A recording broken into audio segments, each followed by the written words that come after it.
টিভিতে চলছে এখন পর্যন্ত টি-20 বিশ্বকাপের সবচাইতে হাই ভোল্টেজ ম্যাচ ইন্ডিয়া বনাম পাকিস্তান। আর আপনাদের সবাইকে আমি স্বাগত জানাচ্ছি দেশ টিভির টি-20 বিশ্বকাপ নিয়ে বিশেষ আয়োজন 4 ছক্কার বিশ্বকাপ পাওয়ার্ড বাই ভাইয়া হোটেলসে। আমি আপনাদের সাথেই আছি সারা ফাইরুজামা এবং অতিথি আমার সাথে আজকে উপস্থিত আছেন শাকিরা জাকির জেসি, সাবেক ক্রিকেটার, ধারাভাষ্যকার, আন্তর্জাতিক ধারাভাষ্যকার, আন্তর্জাতিক আম্পায়ার এবং সেই সাথে আছেন চিত্রনায়ক সাইফ খান। কেমন আছেন আপনারা? আলহামদুলিল্লাহ ভালো। সাইফ কেমন আছেন? ভালো আছি।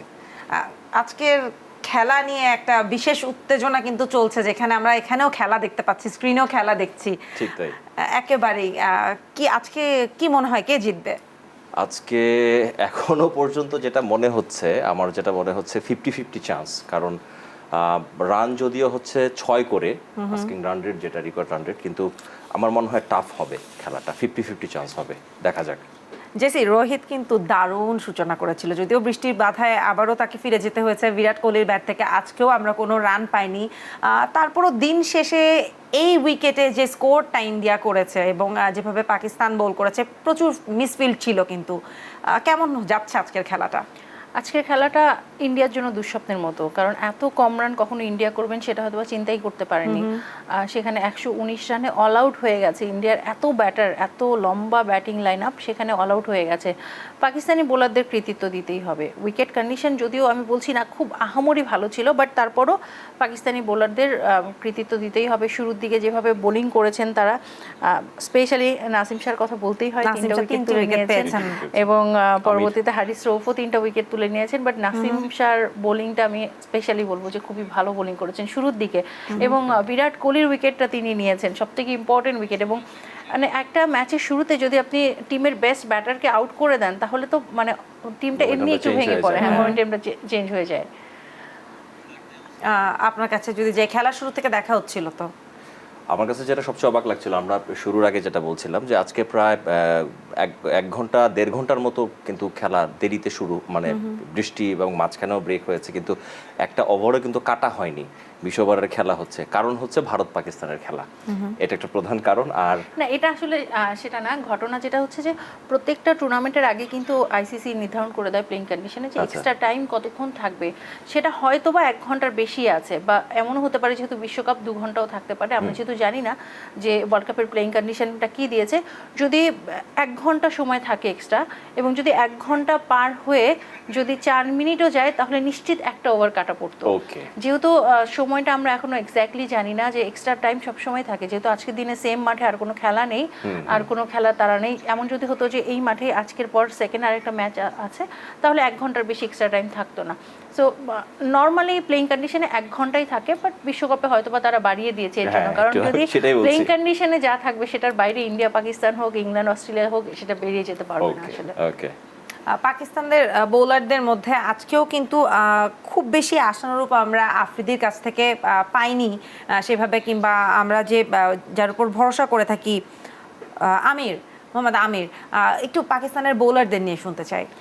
পাকিস্তানের বোলার সবাই তো সব দিন ভালো করবেন না, যেমন নাসিম শাহ আজকে ভালো করেছেন, হারিস রৌফ ভালো করেছেন, সাথে সাথে আফ্রিদি খুব একটা খারাপ করেছেন সেটা নয়, একটা উইকেট নিয়েছেন, ইটস ওকে। লাইক আফ্রিদির কাছে হয়তো বা এক্সপেকটেশন আরো বেশি থাকে, বাট আমিরও মোটামুটি ভালো বোলিং করেছেন, উইকেট পেয়েছেন। এবং হারিস কিন্তু আচ্ছা, হারিসেরটা আমরা শেষ মুহূর্তে খেলা এখানে আসার জন্য মিস করে ফেলেছি, 3টি উইকেট কিন্তু হারিসও পেয়েছেন। কিন্তু একটু স্পেসিফিকলি ঋষভ পান্টের ব্যাটিং নিয়ে শুনতে চাই, ঋষভ পান্টের ব্যাটিং নিয়ে আপনার কাছ থেকে জানতে চাই। কিন্তু প্রথম থেকে ধরে খেলছিলেন এবং উইকেটটাও গেল, খুব একটা এক্সপেকটেশন ছিল যে 50 ওনার ব্যাট থেকে আমরা পাবো। না, যা রান হয়েছে 119-এর মধ্যে 42 রানই ঋষভ পান্তের, এবং ঋষভ পান্ত আমরা জানি যে একটা বাংলাদেশের সাথে সিরিজ খেলার পর বড় একটা অ্যাক্সিডেন্ট হয়েছিল, এবং দীর্ঘ সময় 1-1.5 বছর তিনি বিছানায় ছিলেন, তারপর উঠে ফিট হয়েছেন, তারপর এসে আইপিএল খেলেছেন, ভালো খেলেছেন। মানে সেখান থেকে কামব্যাক করে প্রথম ম্যাচটাও কিন্তু কি অসাধারণ শট খেলেছেন যদি দেখেন, হ্যাঁ, সেখান থেকে ঋষভ পান্ত কামব্যাক করে এই টিমটার মানে টপ রান করেছেন আজকের দিনে। সো ঋষভ পান্তকে নিয়ে বলার কিছু নেই, যেই সময়টা উইকেট গেছে সেই সময় কিন্তু একেবারেই যে তিনি খুব স্লো খেলছিলেন তা না, তিনি কিন্তু তার রানটা বাড়িয়ে নিচ্ছিলেন, মানে একটাবারও স্লো হতে দেননি। হ্যাঁ, শেষের দিকে যদি এই স্কোরটা মানে এত খারাপ না খেলতো, ভারত, তাহলে মানে এটা ভালো খুবই হতো। আনএক্সপেক্টেড যে 20 ওভার্স ভারত ক্রিজে ছিল না, এটা কিন্তু 19 ওভার্সে 119, এটা কিন্তু আমার মনে হয় ভারত ভক্তদের জন্য কিংবা ক্রিকেট ভক্তদের জন্য এটা একটা আজকে দুঃস্বপ্নই, যেটা আপনি বলছিলেন। অবশ্যই আপনার কাছে আসলে কি আমরা মনে হয়? আমরা আমরা যেটা আলোচনা করছিলাম মেকআপ রুমে, সেটা হচ্ছে যে বিগ ব্যাশ এবং আইপিএল, যেটা বিগ ব্যাশ এবং আইপিএল হচ্ছে আমার কাছে যেটা মনে হয় ক্রিকেটের একটা অন্যরকম একটা ভার্সন।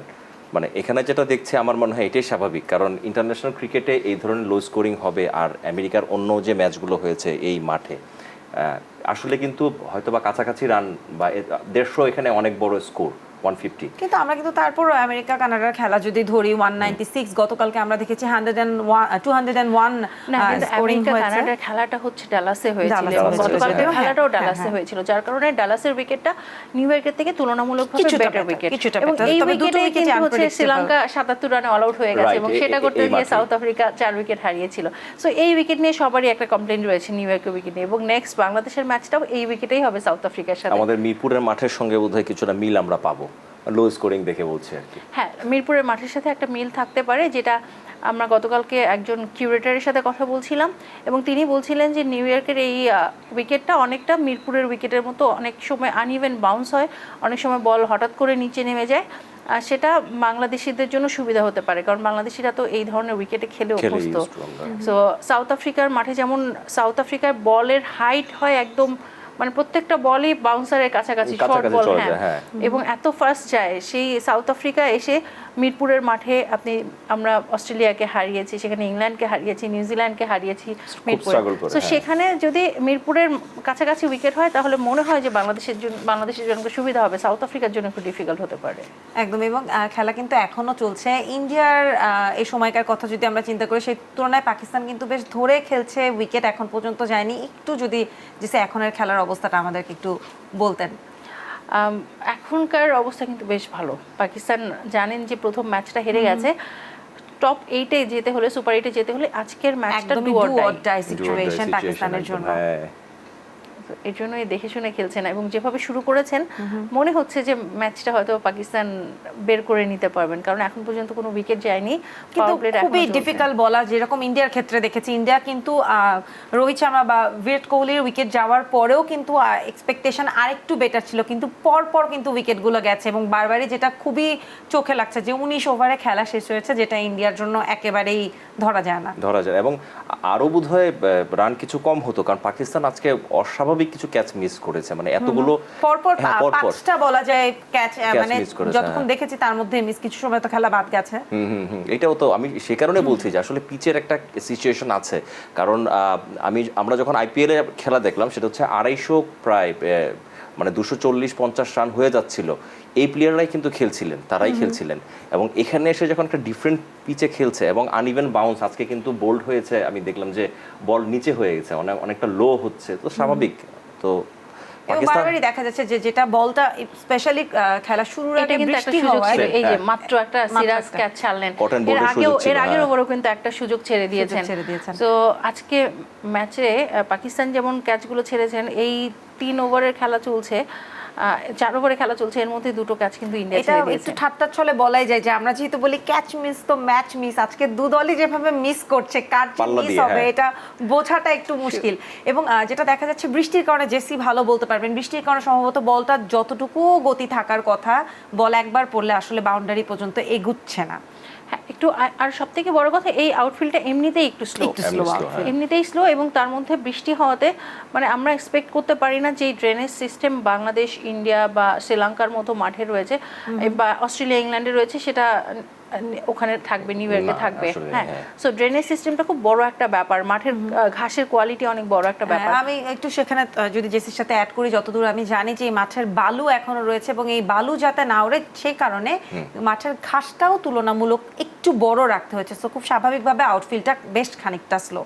এবং এটা হচ্ছে সম্ভবত 6 মাস আগেও এই স্ট্রাকচারটা ছিল না, মানে একদমই অবিশ্বাস্য রকম একটা এদের মানে মাঠটা তৈরি করেছে খুব দ্রুত, তো রেডি হতেও সময় লাগবে। আউটফিল্ড, আমাদের মিরপুরের আউটফিল্ড তো সেই রকম ইন্টারন্যাশনাল মানের, সেটা তো বলারই বাইরে। এবং এটার আগের যে ম্যাচ হয়েছে, যেটা লো স্কোরিং ম্যাচ, এবং সেখানেও দেখলাম যে বল মানে বাউন্ডারি পর্যন্ত যেতে খুব কষ্ট হচ্ছে ব্যাটসম্যানদের পাঠাতে। সাইফ, খেলা নিয়ে তো কথা বললাম, একটু আপনার ক্রিকেটের আগ্রহের জায়গাটা জানতে চাই। নিশ্চয়ই খেলাধুলা করা হয়, ক্রিকেটের সাথে থাকা হয়, একটু বলবেন কি আমি আপনার ক্রিকেটের স্মৃতি? আমি ক্রিকেট এক সময় খেলেছি। আমি মিরপুরে যখন বড় হয়েছে আমি স্কুল ক্রিকেটও খেলেছি। ইয়াং পেগাসাসেও আমি কয়েকদিন আমি খেলেছি, 3rd ডিভিশনে ছিল, সেটা অনেক আগে। এবং ক্রিকেট আমার একটা ভালোবাসার জায়গা, এবং প্রথম ইচ্ছে ছিল আমি ক্রিকেটার হব। সো যখন হতে পারিনি, তারপরে হচ্ছে অভিনয়ের সঙ্গে যুক্ত হওয়া, এবং ক্রিকেটটাকে আসলে যদি আমাকে বলা হয় আমার প্রথম পছন্দের জায়গাটা হচ্ছে ক্রিকেট।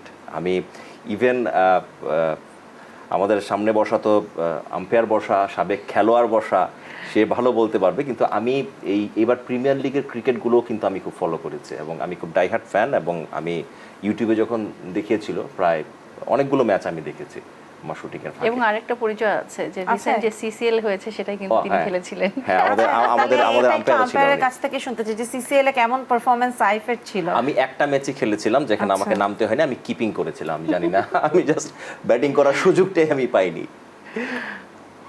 আর কালকে তো আমাদের বাংলাদেশের খেলা, এটার পরপর বাংলাদেশের খেলা আসলে এখন পর্যন্ত এতটাই হাই ভোল্টেজ ম্যাচ চলছে যে বাংলাদেশের খেলাটা নিয়ে কোনটা ছেড়ে যে কোনটা চিন্তা করব, মনে চিন্তা হয়তো বাংলাদেশকে নিয়ে অনেক বেশি, কিন্তু এই মুহূর্তে আসলে কনসেন্ট্রেশনটা ইন্ডিয়া পাকিস্তান থেকে সরানোটা বেশ ডিফিকাল্ট। এবং 3.5 ওভার চলছে, প্রায় 3 ওভার শেষ হয়ে গেল, আর একটা বল বাকি। এখন পর্যন্ত পাকিস্তানের উইকেট যায়নি, যদি স্কোর কিন্তু জেসি খুব একটা কি ভালো বলা যায়? 3 ওভারে 20 করেনি, মানে 4 ওভার চলছে, 3 ওভার 5 বল, আর একটা বল হলো 24 বল থেকে, এখন হচ্ছে 23 বল থেকে 20 রান। তার মানে হচ্ছে মানে যেই পরিমাণে রান দরকার তার থেকে কম করছে। খুব একটা সহজ কিন্তু হচ্ছে না। আমরা বোলিংটা একদম সরাসরি দেখতে পাচ্ছি যে কি দারুণ জায়গায় বোলিং করছেন, এবং ভারতের এই বোলারদের খেলা খুব একটা সহজ নয়। এবং সবথেকে ইম্পর্টেন্ট, এই ওভারে মাত্র একটাই রান এসছে, এবং সেটাও লেগ বাই থেকে। তিনি কিন্তু মানে ব্যাট থেকে কোনো রান এখন পর্যন্ত করতে পারেনি। যেটুকু মানে খুব ভালো বল করা সেটা কিন্তু করে যাচ্ছে ভারতীয় বোলাররা, কিন্তু রানের পুঁজিটা আসলে এত কম, সেটা নিয়ে কতক্ষণ লড়াই করতে পারবেন সেটা একটা চিন্তার বিষয়। আমি জানি না আপনি আমার সঙ্গে একমত হবেন কিনা, মানে আমি জাবাগাল শ্রীনাথ বা আমি প্রসাদ, ওনাদের কথা বলছি, যখন আমরা ক্রিকেট খেলতাম ওই সময়টা ওনাদের খেলা দেখতাম। এখান থেকে শুরু করে আজকে যদি ভারতীয় ক্রিকেট টিমটাকে তুলনা করা হয়, আমার মনে হয় ভারতের ইতিহাসে সবচেয়ে ভালো বোলিং লাইন আপ হচ্ছে এখন। কখনোই কিন্তু এই ধরনের বলার ছিল না। আর ঋষভ পান্টের কথা বলছেন, আর আমি যেহেতু অভিনয়ের মানুষ, আমার কেন যেন মনে হচ্ছে যে তারও বায়োগ্রাফি হবে, এবং হওয়া উচিত, ডেফিনেটলি হওয়া উচিত। মানে হওয়া উচিত। তিনি একটা অ্যাক্সিডেন্ট করে তো তার বাঁচারই কথা ছিল না, মানে যেভাবে আমরা ভিডিও কিন্তু অনেক দেখেছি, তিনি মাঝে মাঝে শেয়ার করতেন যে কিভাবে দাঁড়ানোটা শুরু করলেন, কিভাবে একটু একটু হাঁটা শুরু করলেন, সেখান থেকে জিম করে তার স্ট্রেংথে ব্যাক করা, ক্রিকেটে ব্যাক করা, এবং সেখান থেকে এসে সরাসরি আইপিএল এর প্রথম যে ম্যাচটা খেলেছেন, ঋষভ তো আগে থেকে একটু হেলদি ছিল, এবং সেখানে আরো বেশি বাল্কি হয়ে গেছে। সেখান থেকে এগুলো কমিয়ে এই ফিটনেস এনে আইপিএলেও কিন্তু ভালো খেলেছেন। প্রথম ম্যাচটা যখন আইপিএলে খেললেন সুস্থ হওয়ার পরে, সেটাও ভালো খেলেছেন, তারপর কন্টিনিউয়াসলি ভালো খেলছেন। এবং ইন্ডিয়া টিমে কিন্তু কেউ ফিক্স নয়। কেএল রাহুল ছিল, কেএল রাহুলকে বাদ দিয়ে তাকে বারবারই কিন্তু কেএল রাহুলের নামটা এই বিশ্বকাপে আসছে, কেএল রাহুলটা বারবারই মিস হচ্ছে। এবং এর আগেও পাকিস্তানের খেলার দিন কিন্তু একটা কথা ক্রিকেট বিশেষজ্ঞদের কাছ থেকে এসেছে, পাকিস্তানের ক্রিকেটারদের বডি ল্যাঙ্গুয়েজে যেন সেই কনফিডেন্সটা নেই। সেখানে আপনি যদি জেসি মনে করে দেখেন, রোহিতের যে ফার্স্ট 6টা ছিল, সে কিন্তু হি ওয়াজ ভেরি কনফিডেন্ট, এবং সে জানতো সে 6 হিট করতে চায়, এবং সে সামনে এসে ফুল টসে 6 হিট করেছে। এখন পর্যন্ত কি আপনার মনে হচ্ছে না যে ইন্ডিয়ানদের বডি ল্যাঙ্গুয়েজে কনফিডেন্সটা কিছুটা যেন বেশি? কনফিডেন্সটা ভালো কনফিডেন্স নিয়ে শুরু করেছিল ইন্ডিয়া। তবে প্রথম থেকে মনে হয় যে আমরা বারবারই কিন্তু বলছিলাম যে নিউ ইয়র্কের এই উইকেটটা একটু স্মার্ট ক্রিকেট খেলতে হবে, 1-2 এবং সেক্ষেত্রে ইন্ডিয়ার জন্য একটা সুবিধা ছিল, ইন্ডিয়া কিন্তু গত ম্যাচটাও এই উইকেটেই খেলেছে। সো ওই 1-2 থেকে যখন আপনি বেশি মার্কুটে ব্যাটিং করবেন, তখনই উইকেট যাওয়ার সম্ভাবনা বেশি, এবং সেটাই আজকে আলটিমেটলি হয়েছে। একটা সময় যখন উইকেট যাচ্ছিল, পরবর্তী ব্যাটাররা ভাবছিল যে হ্যাঁ ঠিক আছে, যে এসে একটু তাড়াহুড়ো করে রান করে দিয়ে যাবে, বাট সেটা হিতে বিপরীত হয়েছে। আপনি দেখেন যে 119 রান হয়েছে, সেখানে আরো যদি একটা ওভার বেশি পেতো, মানে যে একটা ওভার আগে তারা অল আউট হয়ে গেছে, সেটা পেলে অ্যাটলিস্ট তো 8 থেকে 10টা রান হতো। তাহলে যখন 130-এর একটা টার্গেট থাকতো, 120 এবং 130-এর মধ্যে অনেক বড় একটা ফারাক। আপনি যখন টার্গেট দেখবেন 120 বল থেকে 120 রানের একটা টার্গেট, তখন তো একদম ইজি মনে হবে আপনার কাছে, খুব বেশি রিস্ক নেওয়ার দরকার নেই। সো এই জায়গাটায় ভারত পিছিয়ে গেছে, মানে বহুদিন পর এত লো স্কোরিং ম্যাচ হয়তো বা দেখছি ভারতের। এবং রোহিত শর্মার যে প্রথম 6টা আমি দেখলাম, এটাকে আমি কি বলবো, সেটা কি সে পুল করলো না হুক করলো আমি বুঝলাম, বা ফ্লিক করলো, জাস্ট একটা অন্যরকম। আর ক্রিকেট তো এখন চেঞ্জ হয়ে গেছে, নানান রকম বিভিন্ন ক্রিকেটীয় শট ফার্স্ট উইকেট ফাইনালি চলে গেছে না ফাইনালি, এবং বাহ, এটা কি বাবরের বুমরাহ। উইকেট চলে গেল, এবং মানে ক্যাচটা একটু যদি বুমরাহ দেখি বলে বাবরের উইকেট। সারা একটু যদি ক্যাচটা দেখো হ্যাঁ। কি দারুণ একটা আমি স্লিপে ক্যাচ ক্যাচটা মিস নিয়েছে, করে ফেলেছি, একটু ক্যাচটা আমাদের মনে হয় স্লিপে একটা দারুণ ক্যাচ নিয়েছে এবং এটার জন্যই অপেক্ষা করছিল 50-50 যদিও হবে খেলাটা আজকে একদম। পাওয়ার প্লের মধ্যে একটা উইকেট এবং 26 রান, যদিও একটু আগেই 4 হয়েছে। আচ্ছা, তারপর থার্ড আম্পায়ারের কাছে আম্পায়ারের কাছে পাঠিয়েছে, call কারণ কি গেছে। যখন ক্যাচটা ধরেছে ডাইভিং এ ফোর্ট ছিল, আচ্ছা। থার্ড আম্পায়ার সেটাই দেখবে যে যখন ক্যাচটা ধরেছে কোনোভাবে ক্যাচটা ধরার আগে হয় বলটা মাটিতে পড়েছে নাকি ক্যাচটা ধরার পরে যদি বলটা মাটিতে পড়ে সেটা হয়তোবা দেখবে। তুমি যেহেতু মিস করেছো তোমার জন্য খুব ভালোভাবে রিপ্লে স্লো মোশনে দেখানো হবে অবশ্যই। এবং বুমরাহ আসলে ওয়ার্ল্ডের best bowler definitely, no doubt এবং করে। ইন্ডিয়ার ইতিহাসে আমার মনে হয় না এই ধরনের কোনো পেসার এসছে। না Catch. একেবারে ক্লিন, একেবারে Catch। ক্লিন। একদমই ক্লিয়ার, আঙ্গুল নিচে ছিল, হ্যাঁ। হ্যাঁ, তবে একদমই ক্লিয়ার ক্যাচ। যদি যেই জায়গাটায় বোলিং করেছে বুমরাহ, এটা যদি আমরা দেখি এখানে ব্যাটারের কিচ্ছু করার নেই। আবার আমরা দেখতে পাচ্ছি মানে এমন একটা জায়গায় লাফিয়ে উঠেছে ব্যাটার একদম, না হ্যাঁ। ছাড়তে পারবেন, ব্যাটারের এই জায়গায় এখান থেকে ব্যাটার ছাড়তেও পারছেন না, Even সে কিন্তু ছাড়ারই মারতেও চেষ্টা পারবেন না। করেছিল, হ্যাঁ, শেষ পর্যন্ত কিন্তু ব্যাটে লাগিয়েছে মানে, এবং সেখানে স্লিপও ছিল। এই বুমরাহ স্পেশালি এটাই যে তিনি মানে এত খুব বেশি জায়গা দেন না ব্যাটারকে খেলার। প্রথম উইকেট পাকিস্তানের, পাকিস্তানের। 26 রান 4 ওভার 4 বলে প্রথম, এবং বাবর আজমকে হারানো মানে কিন্তু পাকিস্তানের একজন ভালো ব্যাটসম্যানকে হারানো। অবশ্যই, এবং বাবর এবং 10 বল থেকে নিঃসন্দেহে 13 রান করেছেন, মানে একটু ভালো, বেশ ভালো খেলছেন বেশ ভালো, এবং লাস্ট 4টা আসছিল বাবরের ব্যাট থেকেই, তারপর পরই কিন্তু উইকেটটা গেল। এবং নিঃসন্দেহে ইন্ডিয়ার ব্যাটিং লাইন আপ পাকিস্তানের থেকে অনেকটাই এগিয়ে রাখতে হবে, তো সেখানে পাকিস্তানের উইকেট হারানো কিন্তু অনেক বড় একটা লস হতে পারে আজকের এই খেলার জন্য। অবশ্যই পাকিস্তান বেসিক্যালি টপ অর্ডারের উপর নির্ভর করে। বাবর আজম যদি বলি, রিজওয়ান বলি, আরও অনেকেই আছে, বাট যেহেতু কম রান এখনো হয়তো বা মানে সব থেকে ভালো যেটা লাগছে যে খেলা জমে যাবে। খেলা জমে যাবে। ইন্ডিয়া খেলা জমে পাকিস্তানের যাচ্ছে। খেলা এক পেশে হোক সেটা কেউই পছন্দ করবে না।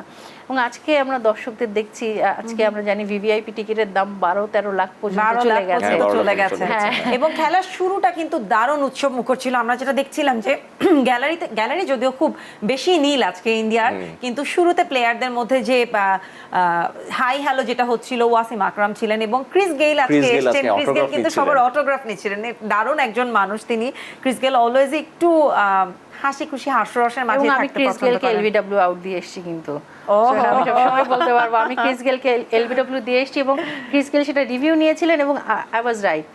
আচ্ছা, very good, very good. Chris গেলের কথা বলতে মানে আমার সারা জীবনে একটা প্রাপ্তি, যদি আমি বলি যে আমার আম্পায়ারিং ক্যারিয়ারে, তো এটা একটা প্রাপ্তি যে ক্রিস গেলের মতো প্লেয়ারকে আমি এলবিডব্লিউ দিয়ে এবং এসেছি। এবং তার যে ইয়েটা দেখা হয় টেস্ট, ওডিআই এবং টি-20 প্রত্যেকটা জায়গায় হচ্ছে তার রান করা এবং রেকর্ড সংখ্যক। এবং আমরা যে বলি না যে ক্রিকেটীয় ভাষায় যে পা নিয়ে খেলতে হবে বা গ্রামার মেনটেন করে, এই ক্রিস গেল হচ্ছে তার তো গ্রামারের কোনো কিছু নেই, এবং তার কিসের ফুটওয়ার্ক, কিসের কি, হ্যাঁ, এক হাতে 6 মারারও তার রেকর্ড আছে, এবং মানে অসম্ভব উনি একজন। খেলাটাকে যেন এনজয় করেন, Enjoy করা, রোজে হ্যাঁ, right. না খেলা তো দিন শেষে এনজয় করার জন্যই, খেলা তো একটা এন্টারটেইনমেন্টের একটা পার্ট। ওনারা যেমন মুভি করেন, কেন ওনারা মুভি করেন যেন দর্শকরা সেটা দেখে এন্টারটেইন হতে পারে, সেরকমই তো হ্যাঁ। প্লেয়াররা খেলেন কেন, আমাদের এন্টারটেইন করার জন্য, দর্শকদের এন্টারটেইন করার জন্য। বাট হ্যাঁ, প্লেয়াররা অনেক সময় প্রেশারে থাকে, দেশের জন্য যখন খেলতে যায় প্রেশারে থাকে, বাট ওয়েস্ট ইন্ডিয়ান সব প্লেয়ারদের আমরা দেখি কখনোই খুব প্রেশার enjoy নেন করে, না, হ্যাঁ। খুবই এনজয় করেন,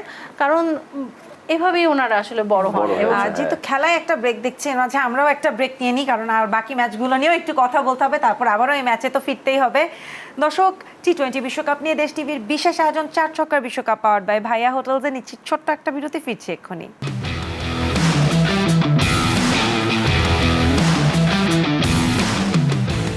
টি-20 বিশ্বকাপ নিয়ে দেশ টিভির বিশেষ আয়োজন 4 ছক্কার বিশ্বকাপ পাওয়ার্ড বাই ভাইয়া হোটেলসে জানাচ্ছি স্বাগতম।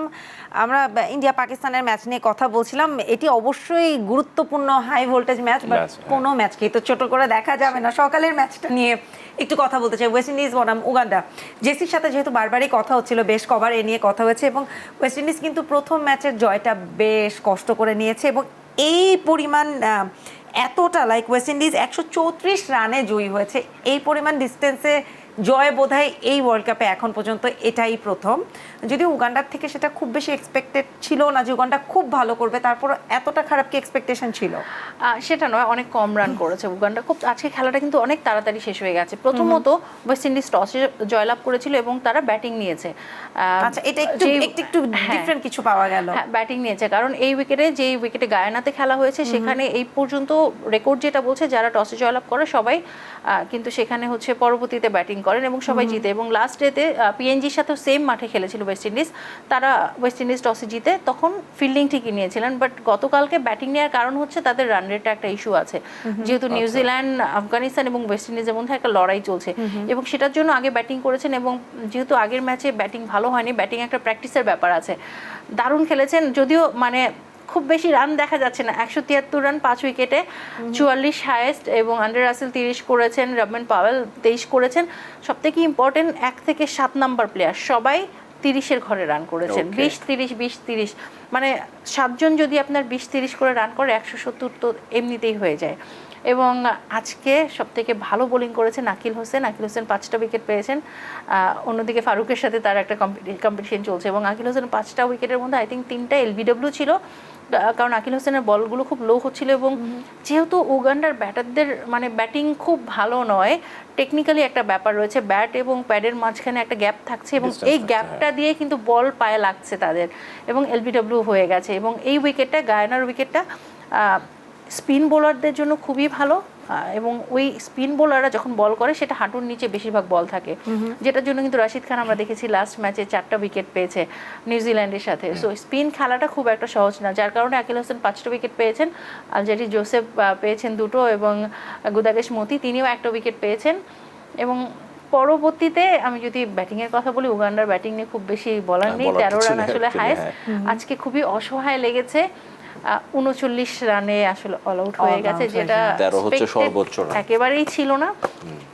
ওয়েস্ট ইন্ডিজের ব্যাটিংটা সব থেকে বড় কথা, যে ব্যাটিংটা ভালো হয়েছে এবং আজকে ম্যাচের আগে ওয়েস্ট ইন্ডিজের রান রেট ছিল +0.41, তবে আজকে ম্যাচের পরে কিন্তু 3-তে নিয়ে গেছে তারা রান রেটটা। এবং এখন আসলে নিউজিল্যান্ডের দিক মনে হয় আশাটা কিছুটা কমে যাচ্ছে এই গ্রুপ থেকে। ওয়েস্ট ইন্ডিজের ফার্স্ট ম্যাচের পরে কিন্তু আফগানিস্তান নিউজিল্যান্ডকে এগিয়ে রাখা হচ্ছিল, বাট এখন আসলে নিউজিল্যান্ডকে কতটুকু আর ভরসা রাখা যাচ্ছে নিউজিল্যান্ডের উপর? নিউজিল্যান্ড অ্যাকচুয়ালি তো এখনো ছোট দলগুলোর সাথে খেলেনি, মানে আফগানিস্তানের অলরেডি কিন্তু ছোট দলের সাথে খেলা হয়ে গেছে, কিন্তু সবগুলো ছোট দলের সাথে খেলা হয়নি, একটা ছোট দলের সাথে খেলা হয়ে গেছে, বাট নিউজিল্যান্ড এখনো পিএনজি এবং উগান্ডার সাথে খেলেনি। এবং নিউজিল্যান্ডেরও টার্গেট থাকবে এই ম্যাচটার মধ্যে খুব ভালো রান রেট মেনটেন করা, এবং নিউজিল্যান্ডের এখন সবথেকে বড় লড়াই ওয়েস্ট ইন্ডিজের সাথে বাকি আছে, ওয়েস্ট ইন্ডিজেরও লড়াই নিউজিল্যান্ডের সাথে বাকি রয়েছে। এই ম্যাচটায় যারা জিতবে ওয়েস্ট ইন্ডিজ এবং নিউজিল্যান্ডের মধ্যে, তারা সুপার 8-এ যাবে আফগানিস্তানের সাথে। একদম। এবং আরেকটা ম্যাচ কিন্তু এখন চলছে, যেটার দিকে আমি জানি না, একমাত্র ওই দেশের প্লেয়াররা হয়তো বা নজর রেখেছেন। ওমান এবং স্কটল্যান্ডের মাঝে ম্যাচ হচ্ছে। আমি যদি একটু স্কোরটা বলে দিই, ওমান 20 ওভারে 18 ওভার 4 বলে 133 রান করেছেন 7 উইকেটে এখন পর্যন্ত। ওমানের স্কটল্যান্ডের ক্ষেত্রে জেসি কি বলবেন? স্কটল্যান্ড এগিয়ে থাকবে, কারণ স্কটল্যান্ড 100% এগিয়ে থাকবে। সাইফ, দেখা হয়েছে এর মতো ওমানের খেলা? না, আমার ওমানের খেলা দেখা হয়নি, বাট স্কটল্যান্ড তো ভালো ক্রিকেট খেলে। তো ওমান কত করেছে? 134, এখন 19 ওভার চলছে, তার মানে 40-42 রান যদি হয়, তার মানে তো ভালোই খেলছে ওমান। হ্যাঁ, 50-50 ভালোই খেলছে, বাট স্কটল্যান্ড কিন্তু প্রথম ম্যাচে আমরা দেখেছি যে ইংল্যান্ডের সাথে 90 রান করেছিল উইদাউট এনি লস। তার মানে ইংল্যান্ডের মতো সেরা বোলারদেরও তারা একটা উইকেটও দেননি, সেখানে ওমানের বোলাররা কতটুকু পাত্তা পাবে? স্কটল্যান্ড এবং আয়ারল্যান্ডের যে ব্যাটসম্যানরা, ওনারা তো অ্যাকচুয়ালি খেলে হচ্ছে ইংল্যান্ডেই খেলে, তো এদের মানও কিন্তু অলমোস্ট প্রায় সমান প্রায়, মানে হয় না দলগত দিক থেকে কিছুটা পার্থক্য তৈরি হয়ে যায়, বাট প্রত্যেকটা প্লেয়ার তো একই সঙ্গে তারা খেলে, একই পরিবেশে তারা খেলে। একদমই। আর যে ম্যাচটি চলছে India Pakistan high voltage match, যেটা নিয়ে বারবার কথায় ফিরে যেতে হচ্ছে, বর্তমান স্কোর কিন্তু পাকিস্তানের 35, একটি উইকেট গিয়েছে, কিন্তু এখন কিন্তু আমার মনে হয় পাকিস্তানের জন্য আস্তে আস্তে ক্রুশিয়াল হয়ে যাচ্ছে রান নেওয়াটা, যদি এখন তারা একটু মেরে না খেলতে পারেন। জেসি কি বলছেন?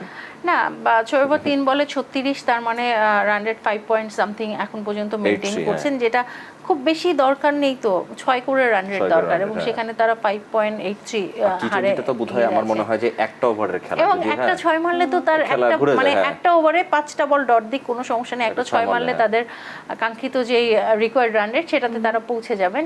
সেই হিসেবে স্টিল এগিয়ে আছেন পাকিস্তান, তবে সিরাজ এই বলটা যেভাবে করেছে রিজওয়ান কিন্তু হাতে ব্যথা পেয়েছে। দারুণ দেখেন aggressive class-এ। একটা বল ছিল কিন্তু একদম। আজকে আসলে এত এক্সাইটমেন্ট এই খেলাটায়, আমরা শো করব নাকি লাইভ কমেন্ট্রি করব, অলমোস্ট লাইভ কমেন্ট্রি হয়ে যাচ্ছে আমাদের। আমরা আবার ব্রেকের মাঝখানে যেটা বলছিলাম যে যখন রবি শাস্ত্রী টসের সময় যে এনার্জি সে শো করেছে, এটা আনবিলিভেবল। আমি কখনো আসলে এই ধরনের দেখিনি, এবং সে বলছিল যে এবং ইনফ্যাক্ট যখন বোলিং চুজ করেছে সে কিন্তু হাত দিয়ে দেখাচ্ছিল, হাত দিয়ে ইন্ডিয়া দেখাচ্ছিল, চোজ bowling টু, করে। মানে Ball, ইন্ডিয়া হ্যাঁ। Had to choose ball because Pakistan টসে toss এ জিতেছে, জিতেছিল। রবি শাস্ত্রীর এই বলাটা এটা আমারও চোখে পড়েনি, যদিও সব খেলা টস থেকে দেখা হয় না, বাট যেন কমেন্ট্রির উত্তেজনাটা উনি টসে নিয়ে এসেছিলেন। নিয়ে জেসি কি দেখেছিলেন? আজকে এনার্জি অনেক ছিল, আজকে অনেক এনার্জি ছিল। মানে সবাই যারা টসটা করেন তারা নর্মালি করেন, ড্যানি মরিসন একটু মানে একটু মজা করেন, হ্যাঁ ওনার তো কমেন্ট্রি করার ধারাটাই এটা, একটু মজা করে কমেন্ট্রি করেন। বাট আজকে রবি শাস্ত্রী যেভাবে কথা বলছিল এত এনার্জি নিয়ে, এবং আজকে সেটা কিন্তু লাউড, মানে যে মাইক্রোফোনে কথা বলছিল সেটা শুধু টেলিভিশনের জন্য না, সেটা কিন্তু ওপেন ছিল এবং গ্যালারির দর্শকরাও শুনতে পাচ্ছিল। মানে আজকের ম্যাচটা যে দর্শকদের জন্য খুব এক্সাইটিং, পুরো ক্রিকেট ওয়ার্ল্ডের জন্য এক্সাইটিং, সেটা আমরা বুঝতে পারছিলাম। এবং সেই এক্সাইটমেন্টটা মানে সবার মাঝে কাজ করে। এবং সব থেকে ডিফিকাল্ট কাজ হচ্ছে আজকে আম্পায়ারদের। এবং আজকে আমি দেখছিলাম আম্পায়ারের লিস্ট সব আজকে এলিট প্যানেলের আম্পায়ার দিয়েছে, মানে ওয়ার্ল্ডের সেরা আম্পায়ারদের দেওয়া হয়েছে। সেখানে আমাদেরও একজন রয়েছেন, আমাদের সৈকত ভাই, তিনি রয়েছেন, যদিও ফোর্থ আম্পায়ার দায়িত্ব পালন করছেন। ম্যাচ রেফারিও দিয়েছেন একদম মানে টপ ক্লাস, এবং আম্পায়ারদেরও এলিট প্যানেল। কারণ যারা ওয়ার্ল্ড কাপে আম্পায়ারিং করছেন সবাই এলিট প্যানেলের তা নয়, বাট এলিট প্যানেলের ওই 9 জন আম্পায়ারের মধ্যে 4 জন আম্পায়ার আজকে ম্যাচে দিয়েছেন। তার মানে বোঝাই যায় যে এই ম্যাচের গুরুত্বটা কত। সেটা বোধহয় আমার মতো বোধহয় অনেক দর্শকই জানতে চাবে, এই যে ফোর্থ আম্পায়ার আসলে অ্যাকচুয়ালি ওনার কাজটা কি থাকে? ফোর্থ আম্পায়ারের অনেক ইম্পর্টেন্ট কাজ, অনেকের কাছে মনে হয় যে আসলে কোনো কাজই নেই। থার্ড আম্পায়ার পর্যন্ত তো আমরা দেখি না, ফোর্থ আম্পায়ারের অনেক কাজ, খেলা শুরু হওয়ার আগে থেকেই কাজ আসলে, মানে সবার শুরুতেই কাজ শুরু হয় ফোর্থ আম্পায়ারের। মাঠে গিয়ে তিনি সবার আগে মাঠে যান এবং সব কিছু দেখেন ঠিকঠাক আছে কি না, এবং বল চুজ করানো থেকে শুরু করে 2 ড্রেসিং রুম মেনটেন করা, কোথাও কোনো কিছু হচ্ছে কি না, প্লেয়াররা কখন বাইরে যাচ্ছে, কখন আসছেন, সব কিছু লক্ষ্য করা, আনইউজুয়াল কোনো কিছু হচ্ছে কিনা, হ্যাঁ টাইম আউট, এগুলো যদিও টিভি আম্পায়ার থার্ড আম্পায়ার করেন, বাট ফোর্থ আম্পায়ারের অনেক কাজ আছে। তার মধ্যে আপনার যদি অনফিল্ডে কেউ অসুস্থ হয়ে যায় হঠাৎ করে, তখন কিন্তু আপনি ফোর্থ আম্পায়ারকেই নামতে হবে। মানে যে কোনো, এবার টিভি আম্পায়ার যদি অসুস্থ হয়ে যায় আপনাকে যেতে হবে, আপনাকে একজন তো থাকতেই হবে সেটার সাথে।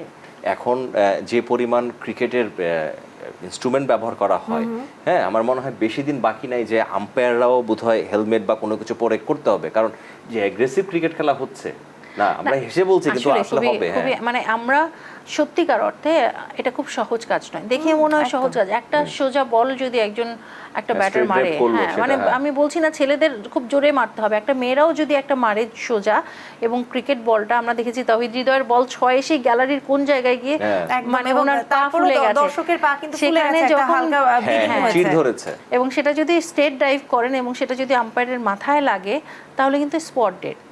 এবং এরকম অনেক কাহিনী আছে কিন্তু।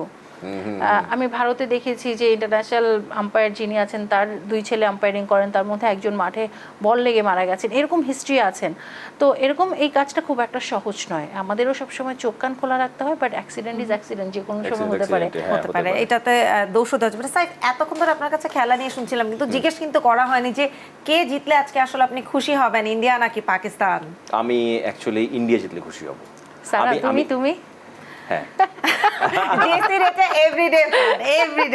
কিন্তু সারার কাছে আমি কোনোদিন অ্যানসারই বের করতে পারলাম না যে কোন টিম জিতলে সে খুশি হবে। আচ্ছা তুমি বলো, তুমি তো আম্পায়ারের জায়গায় থাকো, তুমি কি তোমার পছন্দ বুঝে তুমি দলকে উইকেট ফেলতে পারবে? আমি যখন আম্পায়ারিং করি তখন পারি না, বাট আমি এখন আম্পায়ারিং করছি না, আমি এখন শো করছি, কথা বলছি, আমি এখন একটা দল পছন্দ করতে পারি। চেয়ারে থাকি তখন পছন্দ বলি না, কিন্তু আমি যখন গেস্টের চেয়ারে থাকি তখন কিন্তু বলি। এখন সে আম্পায়ারের রোলটা প্লে করে। না ঠিক আছে, তাহলে এখানে থেকে এটা বলা যাচ্ছে না, ও পাশে থাকলে আমি কিন্তু বলি, সবসময়ই বলে এসেছি, এর আগেও যতবার গেস্ট হিসেবে গিয়েছি আমি সবসময় বলে এসেছি, ওই রঙের জামা পরেও এসেছি। আচ্ছা ঠিক আছে, তোমাকে কালকে থেকে আর জিজ্ঞেস করবো না।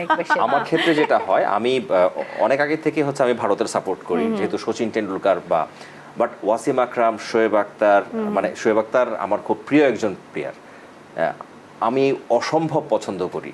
ওয়াকার ইউনুস, ওনাদেরকে দেখেছি, সাইদ আনোয়ার আমার খুব প্রিয়, আফ্রিদি, সো আমি অনেক ইন্ডিভিজুয়াল প্লেয়ারকে আমি পছন্দ করি পাকিস্তানে, বাট exactly. টিম হিসেবে হচ্ছে আমি চাই ইন্ডিয়া জিতুক, মানে এটা এই বিষয়টা আসলে বারবারই চলে আসে যে আমার যেরকম আমি ইন্ডিয়ার প্লেয়ার বা ইন্ডিয়ার পাকিস্তানের কথা আসলে আমার মনে হয় যে ওই যে ছোটবেলা থেকে খেলাটা দেখেছি তো ইন্ডিয়া পাকিস্তান, তখন তো আমরা আমরা তো যতদিনে আমরা খেলতাম না, কোয়ালিফাইড হয়েছি ততদিনে আমরা একটু বড় হয়ে এসেছি।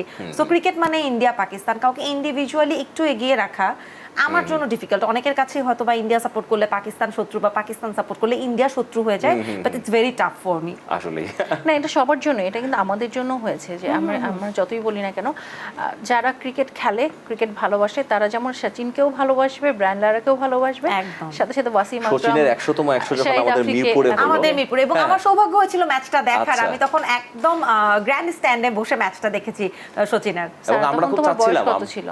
আমি তখন বয়স এসএসসির জিজ্ঞেস পরে করতে হয় না মেয়েদের। বয়স জিজ্ঞেস করতে হয় না, বয়স Calculation বলেনি, করে বেরিয়ে যাবে, টেকনিক্যালি হ্যাঁ। বয়স বলেনি। বয়স এখন আমার হাতে গুনতে হবে, বাট আমি ইন্টার ফার্স্ট ইয়ারে ছিলাম তখন, যতদূর আমার মনে পড়ে। এবং হ্যাঁ। আমরা যে প্রসঙ্গে কথা বলছিলাম, মেয়েদের বয়স বলতে হয় না, মেয়েদের ক্রিকেট খেলতে হয় না, বা আমাদের প্রথম বাংলাদেশের যে কাপটা নিয়ে এসছে সেটা আমাদের মেয়েরা নিয়ে এসছে। একদম। এবং আমি খুবই খুশি হয়েছি যখন আজকে শুনলাম যে আমাদের জেসি আপু হচ্ছে আমার পাশে বসে কথা বলবে, এবং সেটা বাংলাদেশের একটা গর্ব আমাদের মতো দেশে, যেখানে নারীরা আমরা পিছিয়ে রাখার চেষ্টা করি নানান দিক থেকে। আগামীকালই কলকাতা চলে যাচ্ছে ইন্টারন্যাশনাল আম্পায়ারিং করতে। বাহ। এরপর থেকে যেমন ওকে সৈকত আমরা ভাইয়ের আবারও কথাটা আমরা পাচ্ছি না শুনলাম, একটা হ্যাঁ, লম্বা সময়। ওর যেটা এটা মানে আমাদের কিন্তু গর্ব হয়, সত্যি কথা আমাদের। না, আর সৈকত ভাই যেটা করেছে, আসলে বাংলাদেশ থেকে কেউ এলিট প্যানেলে যাবেন আম্পায়ার হিসেবে, এটা কেউ স্বপ্নও হয়তো বা দেখেনি।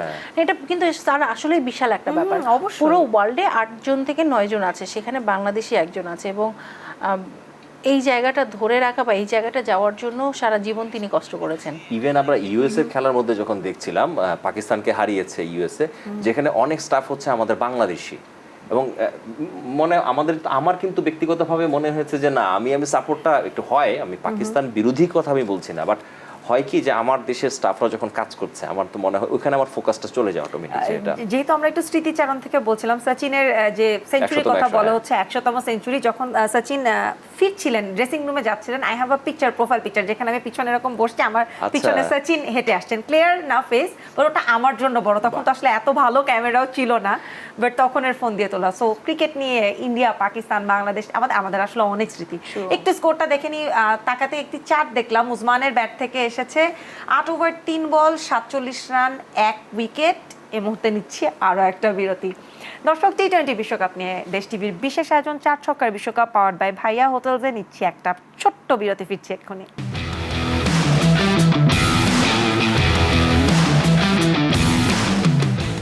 টি-20 বিশ্বকাপ নিয়ে দেশ টিভির বিশেষ আয়োজন 4 ছক্কার বিশ্বকাপ পাওয়ার্ড বাই ভাইয়া হোটেলে স্বাগত জানাচ্ছি আরও একবার। আমি সারা ফারুজাইমা, সাথে আছেন জেসি এবং সাইফ খান। কথা চলছিল, এবং আমার মনে হয় একটু স্কোরটা দেখে নিয়ে তারপর আমাদের বাংলাদেশের ম্যাচে যেতে হবে। এখন আসলে এই ম্যাচটা তো যা হবার হবেই, এখন পর্যন্ত কিছুই বোঝা যাচ্ছে না, এটা বোঝা খুব ডিফিকাল্ট, বাট গুড কন্ডিশনে আছে, 50 পার করেছে। জেসি বললে আমার মনে হয় এটা আমার বলাটা মানায় না, জেসি ভালো বলতে পারবে যে কোন কন্ডিশনে চলছে এটা কিন্তু খেলাটা। এখনো 50-50 ম্যাচ, একদমই 50-50 পাকিস্তান ম্যাচ। সেখানে এগিয়ে থাকবে আমি একটু 50-50 হলেও। বলবো না, আমি বলবো এখন পাকিস্তানের দিকে বোধহয় 60-65% ঝুঁকে গেছে, কারণ শেষের 20-30 রান বোধহয় উইকেট যদি থাকে, সেক্ষেত্রে বোধহয় বেশি টাফ হয়। যদি এই হারে পিটাতে থাকে, আমার মনে হয় একটু হাত খুলে না খেললে কি এটা একটু চ্যালেঞ্জের জায়গাটা চলে আসবে না? কারণ উইকেট পড়া আরম্ভ হলে কিন্তু আবারও সেই রিস্কটা শুরুই হয়ে যায়। না, টি-20তে আসলে এমন একটা জায়গায় চলে গেছে এখন, 2 ওভারে 20-30 রান কোনো ব্যাপার না। 2 ওভারে যদি 30 রানেরও টার্গেট থাকে, তারা ইজিলি উইকেট ধরে খেলাটাতে পাকিস্তান এখানে কিছুটা হলেও প্রশংসার দাবিদার। হ্যাঁ, ভালো ধরে ভালো, খেলছে। রিজওয়ান ভালোভাবে- যদিও একটু স্লো, হ্যাঁ। বাট মাঝে মাঝে এই যে কি দারুণ শট খেলছে, এই দারুণ, এক একটা আরো একটা চার চার। কিন্তু হচ্ছে তাদের রানগুলোকে বাড়িয়ে দিচ্ছে। দিচ্ছে, যখনই হ্যাঁ। রিজওয়ানকে স্লো বললাম, সাথে সাথে কিন্তু শট খেলেছেন। তিনিও একদম। জানেন যে কখন কি করতে হবে। পাকিস্তানের পরে খেলাটা এখন অনেক বেশি, 10 ওভার 57, মানে অলমোস্ট অর্ধেক রান তো হয়েই গেছে। এবং এই বিশ্বকাপ নিয়ে কিন্তু গত পরশুদিন থেকে শুরু হয়েছে আমাদের স্নায়ুর উপর যে একটা চাপ সৃষ্টি। বাংলাদেশের খেলায় তো আমরা জিতে গেছি, কিন্তু স্নায়ু চাপটা কিন্তু দারুণভাবে চলছিল। আজকের ম্যাচটা, আজকে যে দলেরই সাপোর্ট করুক না কেন, পুরো বাংলাদেশের স্নায়ু চাপে আছে, এবং আগামীকাল বাংলাদেশের আরও একটা ম্যাচ, এবং এক্সপেকটেশন কিন্তু বাংলাদেশের কাছ থেকে এবার আমাদের অনেক হাই। আমরা এতদিন যেরকম বলছিলাম যে এক্সপেক্ট করতে পারছি না দল জিতুক, এটা চাই, কিন্তু এক্সপেকটেশনের জায়গাটা যেন ধরতে পারছি না।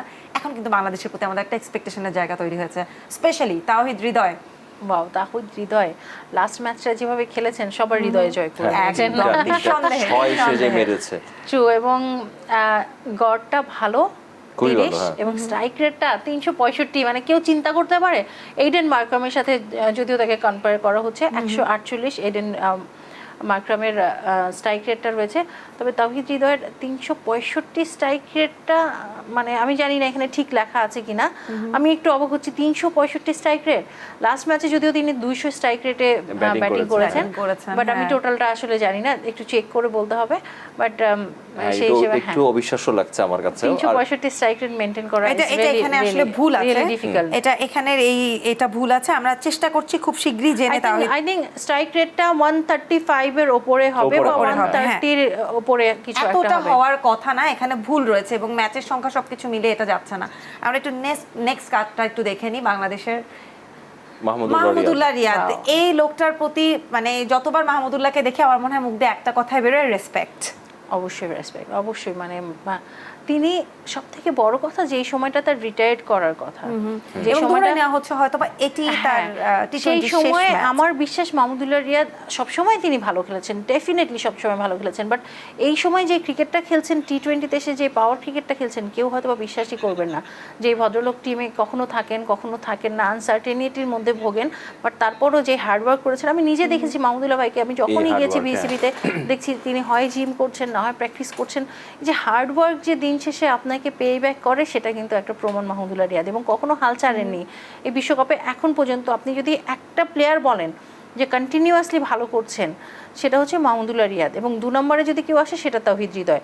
মানে মাহমুদুল্লাহ রিয়াদ এমন কোনো সময় নেই আপনি যে লাস্ট কয়েকটা সিরিজে দেখেন যে রান করেননি, প্রত্যেকটা, ইভেন ইন্ডিয়ার সাথে প্র্যাকটিস ম্যাচেও যখন দলের কেউই রান করতে পারছেন না তিনি ওই সময় গিয়েও 50 করেছেন ইন্ডিয়ার এত ভালো ভালো বোলারদের আমি এগেইনস্টে। হয়তো বা আপনার মতো টেকনিক্যালি আমি বলতে পারবো না, তবে যেটা হয় আমরা দর্শক হিসেবে যেটা দেখি যে সারা বাংলাদেশের দর্শকের যে একটা ভালো লাগার যে জায়গাটা সেটা হচ্ছে মাহমুদুল্লাহর প্রতি তো একটা সফট কর্নার, কারণ সে দল থেকে বাদ পড়েছে এবং সবাই যখন চাচ্ছিল, এবং আমরা যেটা ভাবি যে কোচ এবং তার মধ্যে যে একটা পার্থক্য, আমি জানি না ইন্টারনাল বিষয়টা কি, এবং গতকালকে হচ্ছে সোশ্যাল মিডিয়াতে সবচেয়ে আলোচিত হচ্ছে মাহমুদুল্লাহ রিয়াদকে যখন জড়িয়ে ধরছিল আমাদের হাতুরা সিংয়ে, এবং এইটা হচ্ছে সবচেয়ে মজার বিষয় যে আমি এই বয়সে, এবং সে বাঁকা হয়ে গেছে, সে আনফিট, তাকে বলা হয় তার হাতে স্ট্রোক নেই, সে 6 মারতে পারে না, দৌড়াতে পারে না, সম্পূর্ণ কিছু সে ভুল প্রমাণ করলো, এবং মানে আসলে রিয়েল হিরো অভিজ্ঞতা এবং ধৈর্যশীলতা, মার্জিত একজন, সবকিছু মিলে সেই তুলনায় আমি বারবারই সাকিবের নাম, সাকিব আমার অসম্ভব পছন্দের একজন খেলোয়াড়, এবং সেই জায়গা থেকে সাকিব কিন্তু হতাশ করে যাচ্ছে এবার এখন পর্যন্ত। মাত্র একটা খেলা হলো একটা স্যার, খেলা হলো, একটা হ্যাঁ। খেলায় হতাশ হতেই পারে, বাট সাকিব এমন একজন যেহেতু player- একজন অলরাউন্ডার, আমরা ধরেই নেই যে ব্যাটিং এ না হলেও সাকিবের পারফরম্যান্স বোলিং এ না, কোথাও তো সবার পাবো। সব দিন ভালো যায় না, মানে সাকিব এখনো ওয়ার্ল্ডের সেরা অলরাউন্ডার, একদমই। সো সবার সব দিন ভালো যায় না। সাকিব, আমরা সাকিবকে খারাপ সময়ে খুব কম দেখেছি পার করতে, একদমই তাই, একটা হ্যাঁ। দুটো যায়, একদমই বাট তাই। তারপরে যেভাবে কামব্যাক করেন সাকিব কিন্তু মানে সেরা প্লেয়ার। Confident একজন আপনি player। একটা জিনিস দেখেন, আমি শোয়েব আখতারের একটা কথা আমি এখানে কোট করে বলি। শোয়েব আখতার বলছিলেন, কারণ আমার খুব প্রিয় একজন খেলোয়াড় উনি, তো ওনার একটা ইন্টারভিউতে আমি দেখছিলাম যে সানিয়া মির্জা যখন মানে সে টেনিস খেলে তার র্যাঙ্কিং হচ্ছে তখন 40-র পেছনে, সেরিনা উইলিয়ামস যারা ওই যে 2 বোন যখন খেলছিলেন তারা হচ্ছে 1 নাম্বার 2 নাম্বার, বাট ইন্ডিয়া এইভাবে এদেরকে ব্র্যান্ডিং করে মনে হয় যে সে হচ্ছে সবচেয়ে বড়। আমাদের তো যদি সাকিব আল হাসান যদি ইন্ডিয়ায় হতো, আমার মনে হয় সচিনের পর সবচেয়ে বেশি হতো তাকে নিয়ে। বড় সুপার সেই জায়গায় কিন্তু আমরা কিছুই বলছি না আসলে, না। যদি আমরা ইন্টারন্যাশনালি ধরি সেখানে আমরা সানিয়া মির্জাকে যতটা যেভাবে চিনি ব্র্যান্ডিং এর কারণে, ইন্টারন্যাশনাল ধরলে কিন্তু আরো অনেকের নাম চলে আসবে, অনেকের ওখানে নাম চলে মারিয়া আসবে। শারাপোভা রয়েছেন, সেলিনা উইলিয়ামস রয়েছেন, আরো অনেকেই রয়েছেন। আমি সেটাই বলছি যে আমাদের সাকিব হচ্ছে আমাদের আসলে একটা মানে এসেট, এবং এরকম আরেকটা অলরাউন্ডার আমি জানি না কবে আবার আসবে, এবং আমরা কোনো ব্র্যান্ডিং করি না, এবং আমরা তো আসলে আমরা চাই সাকিব ভালো খেলুক। আবারও যদি ম্যাচের কথায় আসি, যে যতই বলা হোক দক্ষিণ আফ্রিকাকে চোকার, কিন্তু এই চোকিংটা কিন্তু ওনাদের সাধারণত দক্ষিণ আফ্রিকার চোকিংটা শুরু হয় টপ 8-এ যাওয়ার পর। সেখানে আগামীকালকের যে ম্যাচটা, এটা কিন্তু বারবারই একটা ভীতি সঞ্চার করছে, এবং সবচেয়ে বড় কথা ম্যাচটা কিন্তু নিউ ইয়র্কে, অর্থাৎ আজকের এই ভেন্যুতে। আমাদের মিরপুরের আরেকটা ভার্সন আমরা দেখবো, আমরা আশা করি, এবং প্রচন্ড স্লো হবে এবং আমাদের বলাররা খুব মানে ভালো করবে। তবে একটা ব্যাপার যে সাউথ আফ্রিকান সাপোর্টারের থেকে বাংলাদেশি সাপোর্টার অনেক বেশি থাকবে, সেটা অবশ্যই, হ্যাঁ। অবশ্যই বলতে হবে। নিউ ইয়র্কে তো প্রচুর বাংলাদেশি সাপোর্টার থাকবে, এদিক থেকে বাংলাদেশের মিরপুরের মাঠ মনে হতেই পারে, উইকেট কন্ডিশন যদি দেখে, সাপোর্টার যদি দেখে, সেটা হতেই পারে। আরেকটা উইকেট চলে গেছে কিন্তু আর পাকিস্তানের। একটা উইকেট এই মাত্রই, তার মানে উইকেটটি গেল, এটা কিন্তু মাত্র উইকেট সতেরো আকসার গেল। প্যাটেল প্রথম বলেই উইকেট পেয়েছেন এসে।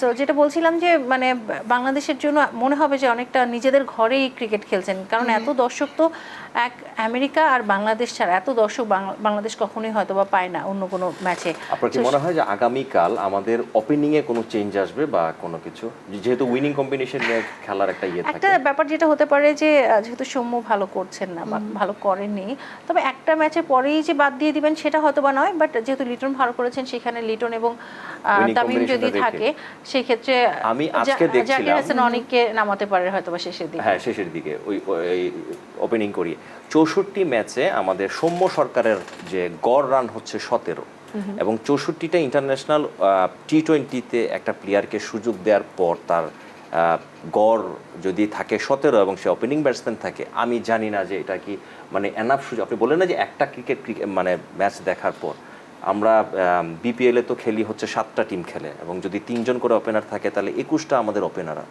তো সেক্ষেত্রে আমি খুব অবাক হই, মানে আমি টেকনিক্যালি জায়গা থেকে আমি যাব না, আমি দর্শক হিসেবে আমি বলি আমাদেরকে কিন্তু খুব ভোগায় যে এই বাংলাদেশে এই জিনিসটা কেন হচ্ছে, যেখানে তাওহিদ হৃদয়কে আমরা দেখাচ্ছি, মাহমুদুল্লাহ রিয়াদকে দেখাচ্ছি, তো সেই জায়গায় সে কেন ব্যাক করতে পারছে না? আপনার কি মনে হয়, বা আমাদের কি চেঞ্জেসের জায়গাটা কি ছিল না? না, খুব বেশি অপশন আমাদের ওপেনিং আসলেই ছিল না, বিশেষ করে তামিমকে মিস করছি। আবারও তামিম সারাই ইকবাল, আবার সেটাই miss করে। আমি- আবার কারণ হ্যাঁ। আমাদের তামিম যখন থেকে আজকে বলেছে, সাহেবের সাথে কিন্তু ভালো হয়েছে, আমার প্রশ্নগুলো সেভ করে দিতে পারছে, দারুণ করে জেসির মানে কাছে। তামিম যখন থেকে বলেছেন যে তিনি টি20 ক্রিকেট খেলবেন না, তারপর থেকে ওই জায়গাটা নেয়ার জন্য অনেককে সুযোগ দেওয়া হয়েছে। 7 থেকে 8 জন ওপেনারকে কিন্তু ইমনও ছিল, কিন্তু ট্রাই করা সর্বশেষ হয়েছে, ইমন হ্যাঁ। ছিল, হ্যাঁ। তবে শেষ পর্যন্ত কেউই আসলে সেখানে ভালোভাবে টিকতে পারেনি। আমাদের জুনিয়র তামিম টিকে গেছেন, বাট তারপরও তার স্ট্রাইক রেট নিয়ে প্রচুর কথা হয়। তিনি দিন শেষে হয়তোবা 30, 40, 50 রানের একটা স্কোর করেন, বাট স্কোর যতটুকু করেন শুরুটা খুবই স্লো করেন। আমরা বাট তিনি মেকশিফট ওপেনার তারপরও দিয়ে আমরা আগেরটা খেলেছি হচ্ছে না, তারপরে ODI-টা। ধরেন আপনি সেট জুনিয়র তামিম, বাট তার সাথে কে করবেন? না সৌম্য ভালো করছেন, না লিটন ভালো করছেন, অনেক সুযোগ দেওয়া হয়েছে। টিম ওয়ার্ক যেহেতু আসে, আসলে অপোনেন্টকে দেখেও সেই কনফিডেন্সের জায়গাটা আসে। যেরকম লাস্ট ম্যাচে আমি আবারও বলবো, মাহমুদুল্লাহ এবং সাকিবের জুটিটা যখনই মনে করছিলাম যে ম্যাচের হালটা জমে গেছে, ধরবে, হ্যাঁ। তখনই কিন্তু আমরা সাকিবের উইকেটের পতনটা দেখেছি। এবং যদিও মাহমুদুল্লাহ আরো একবার প্রশংসার দাবিদার, যে অসম্ভব তিনি ভালো শেষ খেলেছেন। পর্যন্ত দারুণ ধরে খেলেছেন। এখনকার বর্তমান ইন্ডিয়া পাকিস্তানের খেলার কন্ডিশন কিন্তু 54 বলে 54 রান দরকার, যাকে বলে একেবারে ম্যাচ জমে গেছে, পয়সা জমে উসুল গেছে। একটা ম্যাচ হচ্ছে আজকে। যারা 12 লাখ টাকা দিয়ে টিকিট কেটেছেন তারা চাইবেন শেষ বল পর্যন্ত দেখতে, এবং এবং সবচেয়ে- একটা বল যেন যখন মিস না হয়। প্রথম ওভারটা খেলার পরে বৃষ্টির কারণে খেলা বন্ধ হয়ে গেল, তখন কিন্তু কমেন্ট্রিতে বারবার বলছিল যে এখনো গেটের বাইরে দর্শকেরা আসছেন, যদি আজকের খেলা পিছিয়ে যায় তাহলে এই দর্শকদের কি হবে? এখনো দর্শকরা আর ঢুকছেন গেট ঢোকার দিয়ে এবং জন্য। আরো দর্শক আসছেন। আর সবচেয়ে বেশি দুঃখ পাবো হচ্ছে আমার মতো যারা ভারতীয় সাপোর্টার, যদি কেউ 12-13 লাখ টাকা দিয়ে সে টিকিট কেটে যায় এবং আজকের এই কন্ডিশনটা দেখে আমার যেটা মনে হ্যাঁ, হচ্ছে শুধু যে ভারতীয় সাপোর্টার না, ডেফিনেটলি পাকিস্তানি সাপোর্টাররাও 12-13 লাখ টাকা দিয়ে কেটেছে। টিকিট কেটেছেন যারা সবার গেছেন জন্য। তারা হ্যাঁ। এই টিকিট কেটেই কিন্তু গেছেন, এবং দুঃখটা হবে- ম্যাচটা কিন্তু জমেছে। যত জমে গেছে, যাই হ্যাঁ। বলেন না কেন, এই যদি ইন্ডিয়ার ব্যাটিংটাও দেখেন আপনি, একদম এই মাঠ অনুযায়ী খুব লো স্কোরিং ম্যাচ ম্যাচ কিন্তু কিন্তু হয়নি। অলমোস্ট ডান, অলমোস্ট ডান, জমে গেছে, মানে আমি হ্যাঁ ম্যাচটা বের 70% করে জিতে গেছে ফেলেছেন, হ্যাঁ পাকিস্তান। বের করে ফেলেছেন। কিন্তু যদি না এখান থেকে খুব এখান বড় থেকে ধরনের ডিজাস্টার না হয়, নরমালি যদি এই ফ্লোতে খেলেন তাহলে ম্যাচটা পুরোপুরি এখন কিন্তু পাকিস্তানের হাতে। Again cricket is a funny game, এবং যদি এখানে উইকেট হারাতে দেখি তখন কিন্তু আর কিছুই বলার থাকবে না। অবশ্যই, এবং মানে cricket is a funny game for মানে দর্শকদের জন্য। আমাদের আম্পায়ার্সদের কিছু জিনিস থাকে, সেখানে লেখা থাকে cricket is a game of mistake, কারণ মিস্টেক হবেই আম্পায়ারদের, মানে আচ্ছা। human being, মানে এক একজনের কাছে সেটা এক এক রকম। আচ্ছা, So, আপনি যখন আম্পায়ার থাকেন এবং যখন একটা ব্যাটসম্যান রিভিউ নেয় এবং সেটা আপনার বিরুদ্ধে যায়, তখন কয়েক সেকেন্ডের জন্য তখন সেটা মনে কি ফিলটা আসে আপনার? আমার আল্লাহর রহমতে এখন পর্যন্ত একবার এটা হয়েছিল, এছাড়া প্রত্যেকবার আমার 99% আমি রিভিউয়ে Okay. সফল হয়েছে, আমার এগেনস্টে কখনোই যায়নি। একবার হয়েছে, এবং সেটাও আসলে মানে জাস্ট স্লাইটলি একটা হাইটের ব্যাপার ছিল, বাট ইটস ওকে, তখন মনে হয় যে না ঠিক আছে, এটা খারাপ লেগেছে আপনার অ্যানসারে বোঝা যাচ্ছে। না এটা খারাপ লাগার কিছু না, বাট সেখান থেকে শেখার ব্যাপার আছে যে কেন আমি মিস করলাম, তাহলে এই জিনিসটা আমাকে শিখতে হবে, এখানে আরো বেশি কনসেন্ট্রেশন দিতে হবে। এবং আমার মনে হয় দায়িত্বের জায়গা থেকে যখন কেউ দাঁড়ায় তখন এই ফিল্ডটা আসাটাই স্বাভাবিক, কারণ ওটা তখন দায়িত্ব, তখন আর আসলে সাপোর্টের জায়গাটা হ্যাঁ, থাকে না, support-এর খেলার জায়গা প্রতি থাকে না। ভালোবাসা এবং দায়িত্বটা আসে। আজকের আমরা যে আগামীকালকের বলছিলাম যে বাংলাদেশ এবং সাউথ আফ্রিকার খেলাতে কিন্তু বাংলাদেশিদের সাপোর্টার বেশি পাওয়া যাবে। আজকের গ্যালারিটা যদি একটু লক্ষ্য করেন, আজকের গ্যালারিটা কিন্তু পুরো নীল, মনে হচ্ছে নীল, যেন হ্যাঁ। পাকিস্তানের কেউ নেই। খুব ক্লোজ ক্যামেরা ধরলে তখন দু একজন হয়তো সবুজ জার্সিতে দেখা যাচ্ছে, কিন্তু আজকে কিন্তু দারুণভাবে ইন্ডিয়ার সাপোর্টারদেরকে দেখা যাচ্ছে ব্রেকে গান বাজছে সারাক্ষণ বলিউডের সংগুলো। একদমই, হ্যাঁ। অবশ্যই। এবং কালকে আমরা যেটা দেখবো, আমাদের দর্শক বেশি থাকবে। যেমন আমরা যখন আমেরিকার সঙ্গে আমাদের বাংলাদেশ খারাপ খেলেছে, তো আমি তো প্রথম ম্যাচটা যখন শুরু হয়েছে 6:30, আমি রাত 3টা পর্যন্ত হচ্ছে আমি ঘুমোতে পারিনি টেনশনে, এবং অ্যালার্ম সেট করিনি যে আমি দেখবো না, খেলা দেখবো না। এবং ঠিকই আমার 6টায় ঘুম ভেঙেছে, এবং আমার যেটা মনে হয় অসংখ্য আমার মতো যারা দর্শক তারা বাংলাদেশের খেলাকে পছন্দ করে। আমরা মুখে অনেক কিছু বলি, ফেসবুকে লিখি, আমাদের অনেক কষ্টের জায়গাটা আমরা বলি, বাট আমার মনে হয় যে আমাদের মতো সাপোর্ট আমরা ক্রিকেট টিমকে যেভাবে করি ওয়ার্ল্ডের খুব কম নেশন করে। ইন্ডিয়া, এবং পাকিস্তান, ইন্ডিয়া বাংলাদেশ। সেটার মধ্যে একটা। পাকিস্তানে এত পাগলামি হয়তো বা হয় না যেরকমটা ইন্ডিয়ায় হয় এবং বাংলাদেশে হয়। একদম। ইন্ডিয়া এবং বাংলাদেশ আমার কাছে মনে হয় যে ওয়ার্ল্ডের সব থেকে দুটো দল যাদের সাপোর্টাররা এত বেশি ক্রেজি, এত বেশি আবেগপ্রবণ, সেটা পাকিস্তানি বা আবেগপ্রবণ, শ্রীলঙ্কানরাও নয়। আমরা একদম শেষ দিকে একটু বাংলাদেশ সাউথ আফ্রিকা ম্যাচ নিয়ে লাস্ট একটা, আমরা এখন পর্যন্ত কনফার্ম হতে পারিনি যে আমাদের পেসার ব্যাক করছেন কিনা ইনজুরি থেকে, এটা তো আমরা এখন পর্যন্ত না, জানি না। শরীফুলের আরো সময় লাগবে, আরো যেহেতু সময় হাতে লাগছে। সেলাই লেগেছে, সেই সেলাইটা অ্যাটলিস্ট 2 সপ্তাহ রাখতে হবে, তারপর কাটতে হবে, তারপর তিনি খেলতে পারবেন। এখনো 2 কিন্তু সপ্তাহ হয়নি। তাসকিনের প্রতি আমরা এখন বেশ, আমরা যে প্রথম থেকে যে ভয়টা ছিল, যেহেতু তাসকিন ইনজুরি থেকে হ্যাঁ, ফিরেছেন এবং হ্যাঁ। প্রপার প্র্যাকটিসও করতে পারেনি, নেট প্র্যাকটিস করে তিনি মাঠে নেমেছেন, সেখান থেকে তাসকিন কিন্তু আমাদের কনফিডেন্সটাকে বেশ বুস্ট আপ করেছেন। শেষ করব আজকে, তার আগে আমি যদি আজকের লাস্ট স্কোরটা একটু জানিয়ে দিই। পাকিস্তান 12 ওভার খেলে 72 রান, 2 উইকেট, এবং তাদের প্রয়োজন 48 বলে 48 রান। ম্যাচ জমে গেছে, এখান থেকে বিদায় নিয়ে আমরা মনে হয় স্ক্রিনের সামনেই যাব এখন। অসংখ্য ধন্যবাদ সাইফ এবং জেসি আপনাদেরকে আজকে আমাদেরকে সময় দেওয়ার জন্য। ধন্যবাদ। দর্শক, আজকের মতো এখানেই বিদায় নিচ্ছি টি-20 বিশ্বকাপ নিয়ে দেশ টিভির বিশেষ আয়োজন 4 ছক্কার বিশ্বকাপ পাওয়ার্ড বাই ভাইয়া হোটেল থেকে। সবাই ভালো থাকবেন, শুভরাত্রি।